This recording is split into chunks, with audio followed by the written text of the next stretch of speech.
लेकिन ये साला कर क्या रहा है यहाँ पे? কি আছে এত মন খারাপ করে বসে আছে মন তো বেদা না টেনশনে করছে কি টেনশন টেনশনে আছি মানে তুমি নি বহ কোতে মেলা ওখানে চলে বহি কষ্ট দেখি কি হইছে ঠান্ডা হরে কই না হ্যাঁ সামনে এই যে ইলেকশনে ই ডেফিনে খেলাম না তো তুমি ইটা পাঠিয়েছিলে আমি যে গাছ না আমরা তো গাঠাটা বড় কথা না আমি টেনশনে আছি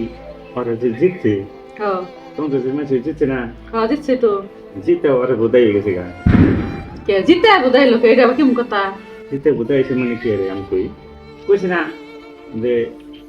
আকাশ থাকবো তারা থাকবো না পানি থাকবো মাছ থাকবো না গাছ থাকবো ফল থাকবো না আমাকে কয় নাই হ্যাঁ তো অগ্র সেই দশাই হয়েছে জিতছে তো ছেলে জিতছে তাও তোরা সেই চল্লিশ আমাদের করে জিতছে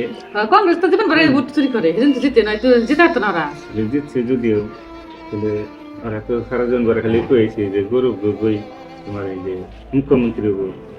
তাহলে ওরা যে কটা কংগ্রেসের এমএলএ জিতছে তাহলে ওর কোথায় হাসালো না গাছের গোড়া নাই গাছ দেখি হবো গোড়া থাকলে সে গাছের হবো রস পাইবো ফল পাইবো হ্যাঁ তো আমি চিন্তা করতেছি আমার টেনশন লই দেয় যারা যদিও জিতছে ওকে বাস নিজের বাস নিজেই নিছে তো কেমনে আমি সেই টেনশনে আছি বুঝে কইলাম যে জিতছে তো কি করবো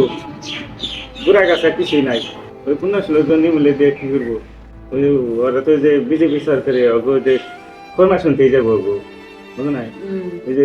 ভিক্ষারি দেয় যে এই যে আমাকে ভিক্ষা চায় না আমি তোমার দেখাই দু অগতম নে করে নেবো ওই হিমন্ত মমতার কাম টাম দিব না ওই একটু ফরমেশন মা শুনবো আর তো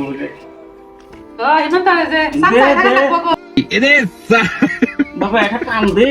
আমাদের সাইন না বই মমতার কাছ থেকে আমি এই টেনশনে বসে যে ওরা করলো কি শোনা এই জন্য বইবার টেনশনে আর